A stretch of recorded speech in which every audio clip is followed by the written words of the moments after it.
The Congress government in Telangana has announced the nomination of cricketer turned politician Mohammad Azharuddin under the governor's quota for the MLC elections. But then, Congress's choice is very clear and is certainly questionable.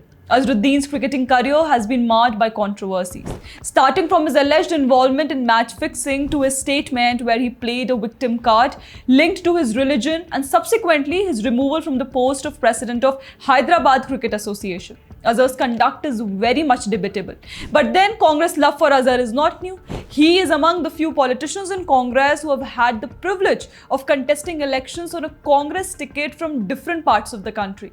Shortly after he joined Congress in February 2009, the Grand Old Party made him the candidate from the Muslim-dominated Moradabad Lok Sabha seat of Uttar Pradesh in the 2009 general election, where he emerged victorious. In the subsequent 2014 general elections, Azhar shifted his Lok Sabha seat and contested from Tong Savai, Madhopur in Rajasthan, again on a Congress ticket, though he lost this time to BJP candidate. But then Congress's fascination for Azharuddin did not stop here. He was made the working president of Telangana Congress in 2018. Furthermore, in 2023 Telangana Assembly elections, he was a Congress candidate from the Jubilee Hills Assembly constituency.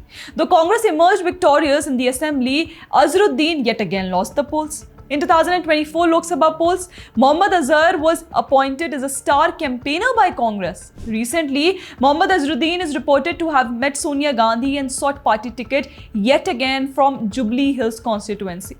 As Congress had already finalized a candidate for Jubilee Hills, it decided to nominate him as MLC. One remembers, he is the same Mohammad Azharuddin who, when removed as skipper of Indian cricket team for poor performance, had then argued that he has been replaced as captain as he was from a minority community, never realizing that he was one of the longest serving captains in the Indian cricketing history. Even during match fixing controversy where he alleged involvement was revealed, here too he played a communal card. Even not very long back, Mohammad Azharuddin had faced big humiliation as his name for the stand at the Rajiv Gandhi International Cricket Stadium, Hyderabad, was ordered to be removed.